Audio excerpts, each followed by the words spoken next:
Hi, everybody. This is Dino Chris from Prehistoric Facts. This is a Q&A episode, so let's actually get started, shall we? So, YouTube questions. Lukezilla. Is Nothosaurus related to Plesiosaurus? There's some Nothosaurs that are related to Plesiosaurs, like they're like the distant ancestors to Plesiosaurs. But more likely is that the Nothosaurs are probably a little bit more closely related to, say, the Pliosaurs, the short-necked Plesiosaurs that were around in the Jurassic and early Cretaceous. Those probably were more likely the ones that are closely related to. But yeah, I mean, there's some Plesiosaurs that are really there's some Nothosaurs that were the direct descendant to Plesiosaurs. Most of them were. Why is Pliosaurus called Predator X? Well, there's a Pliosaur, a type of species of Pliosaurus that was nicknamed Predator X. So when that name was given, Predator X, it was more so for that the fact is that it was a newly discovered specimen, and it didn't really have that much of a name, just totally get. And so it was given that nickname Predator X because it was really big, and also it was considerably different in terms of where it was found. It was found on an island that is kind of pretty close to the Arctic Circle, in the Scandinavian area of the Arctic Circle. And so, yeah, it was actually pretty interesting of how that animal came to be. But it took a while for it to actually get its actual name. It is Pliosaurus, but I forget what the actual species name is called. But in the Planet Dinosaur series, in the BBC version of Planet Dinosaur, they did call it Predator X. But now that's considered to be changed. Now it's just called Pliosaurus something. I just can't remember the last bit of the name off the top of my head. But yeah, it was a nickname. Who would win, Otodus obliquus or Cretoxyrhina? That's a good one. So Otodus obliquus is a type of shark that lived in the Cenozoic time, well before Megalodon. And so it also actually has more of like, it has not really serrated teeth. It actually has more of just like a smooth edge type of teeth. So it's got like these like barb-like tooth structures like right on the other parts of the root of the teeth. And so that one is a pretty one, and that shark can actually get pretty close to 20 feet long. As Cretoxyrhina, it can be as big as a great white shark, and sometimes it can even be bigger than a great white shark in terms of length, between 20 and 25 feet. Who would win in that one? That's a tough one. I think that one's really even. I think that one's fairly even, in my opinion. But yeah, that's a very good who would win one. And who would win, Simbakuba or Andrewsarchus? Andrewsarchus a little bit more because it's larger, even though the Simbakuba is a type of like bone crushing type of predatory mammal. It could actually do a pretty good job against Andrewsarchus, but I think Andrewsarchus has the better is a little bit larger, and also in terms of muscle mass, it would actually fare better. And your last one here, I wonder if Megalodon was still alive, why not Leviathan and Brigmophyseter or any other prehistoric sea creature? That never made sense to me. Well, it's all about why these animals went extinct. Because remember, Leviathan and Brigmophyseter and Megalodon, they were kind of around at the same time. And you actually kind of remember Brigmophyseter is a sperm whale, and so what you're talking about is Brigmophyseter shigensis. Probably you've seen that in Jurassic Fight Club. In terms of, but mainly the biting sperm whale, because these animals lived at a time where, like, yeah, the oceans were starting to cool a little bit, but the oceans were still warm enough for them to be able to survive in that kind of time. The thing is that when you look at like around say like 2 million years ago, that's where things start to change for a lot of these animals. Is that probably Brigmophyseter and Leviathan probably did not have enough fat reserves, and also they were kind of large too, and so that causes things to go pretty bad for them. Is that when their food chain when their prey supply starts moving elsewhere, then that's where things can get pretty dicey for them. That's the same thing with Megalodon.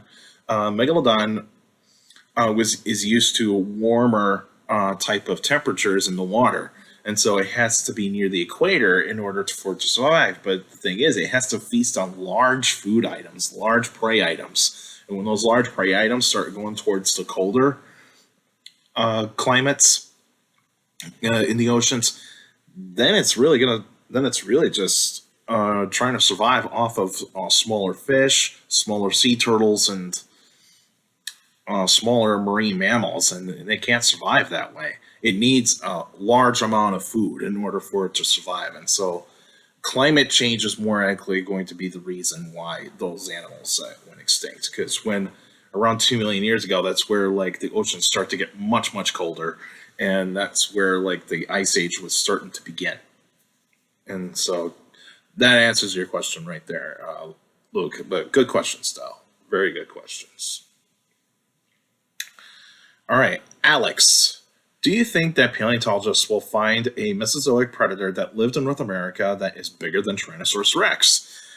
And in terms of this question, could there be a large predatory dinosaur, a large theropod dinosaur found in North America that could be bigger than T-Rex? It's a possibility, but the possibilities of it is very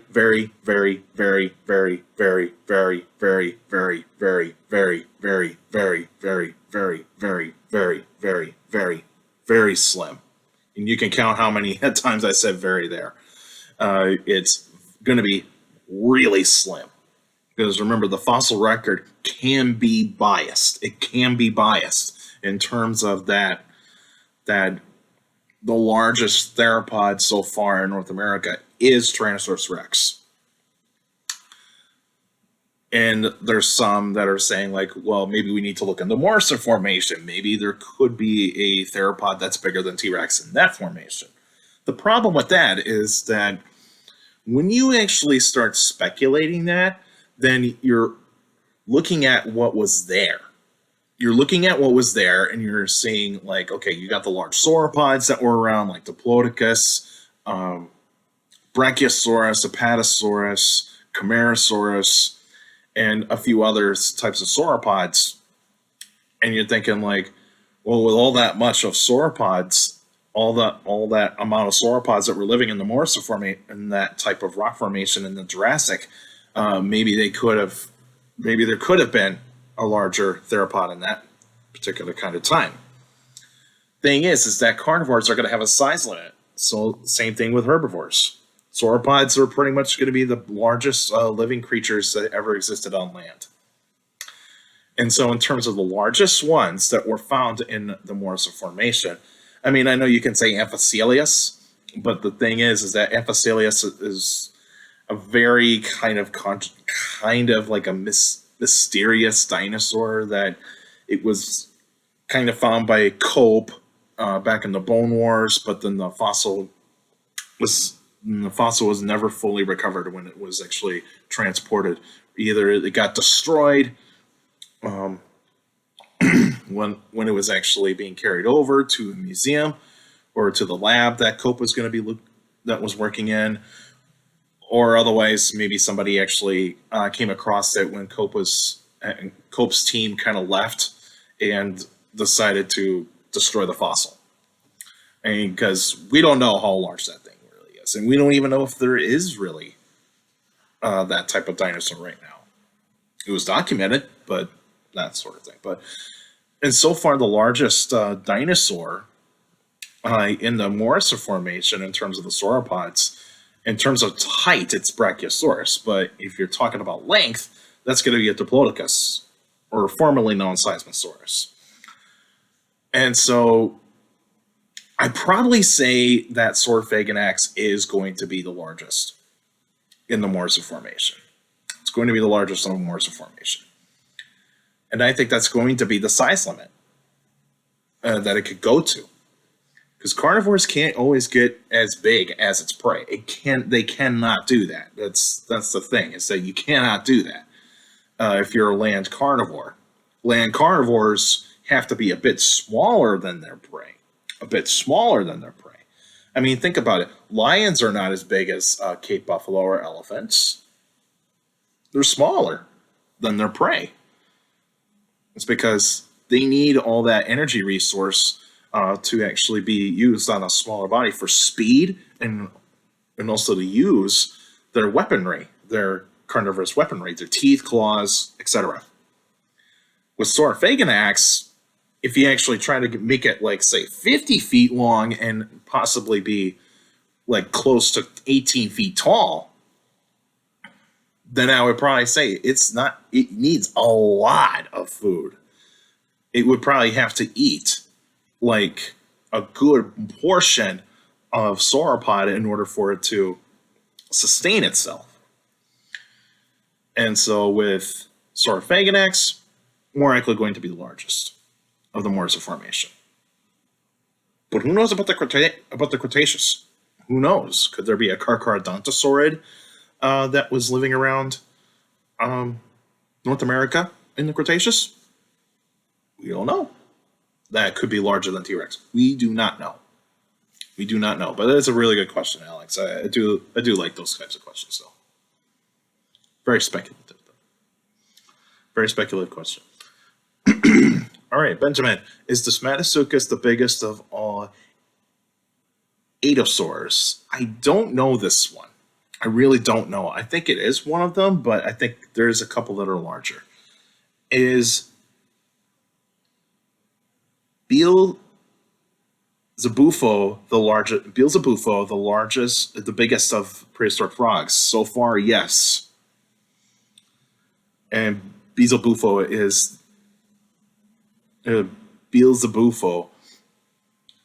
that big honking frog that was found in Madagascar in terms of the fossils. And yeah, it's a big frog. Is Arctotherium the biggest of all prehistoric bears? Yes. Prehistoric bear found in South America, part of the short-faced bear family. And it's mostly just going to be a mostly herbivorous short-faced bear, but it is really big. It's slightly bigger than Arctotherium, believe it or not. And who would win, a Barbarophyllus or Borophagus? So a Barbarophyllus is a type of false saber-toothed cat. It's a type of false saber-toothed cat. And then Borophagus is a type of canid or a canine or type of dog. It would almost look like a hyena if you actually look at the artist renditions of it. It would almost look like a hyena, but it's part of the canine family. So in terms of this one, I'd probably go Barbarophyllus because of size and speed and weaponry, whereas a Borophagus is not going to have that much of a chance against a big cat. It's not going to have that much chance against a big cat. This big cat, or this false saber-toothed cat, this big false saber-toothed cat, is actually almost half the size of a human, whereas a Borophagus is about the same size as probably as, say, like a medium-sized dog. So probably pretty close to, like, say, maybe a lab in terms of size, which is actually a pretty decent size. But yeah, I'd say Barbarophyllus in that one. That's all the questions I got for today. Next week would be a special episode. I'll let you guys know what kind of prehistoric animal I'm going to talk about, and I can post on YouTube now, so you guys actually know which prehistoric animal I'm going to talk about. So get ready for that. That will actually I'll be posting that on this coming Sunday, so you guys can check that out on that. And I'll be doing polls too if you actually want to be interactive with me and into the channel. Feel free to hit into the polls if you actually want to. I'll be doing like polls about like prehistoric prehistoric documentaries and movies, that sort of thing. Maybe some books, or even like if you ever heard of this like type of like prehistoric creature. And if you say no, then you want, and I can actually do a special episode on that one in the future. So yeah, I can post on YouTube. That's awesome. And but you can still send me questions about dinosaurs and other prehistoric life by emailing me at dinochrist71@gmail.com, or as go to my Facebook page, Prehistoric Facts with Dino Chris. Like the page, you actually post your questions in the comment section. Please put them in the comment section. Don't put them on Messenger messages for private conversations. So please put your questions in the comment section in the Facebook page. And for you YouTubers out there, like the video, subscribe to the channel. Also share the video, share the channel to anybody that is interested in dinosaurs and other prehistoric life. And according to my analytics, I have you guys that are checking out my channel and not subscribed yet. So please feel free to hit that subscribe button and also hit that like button, because it helps out the algorithm and it gets the video spread out to anybody that is interested in dinosaurs and other prehistoric life. And also stomp at that notification bell so that way you can get notified of every weekly video that comes out.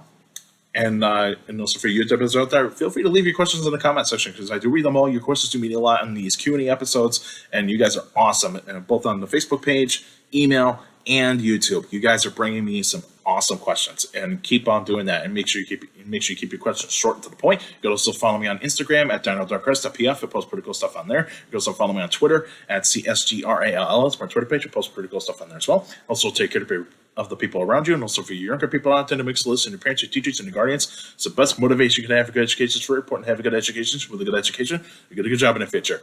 That's it for now, and I'll see you guys next week.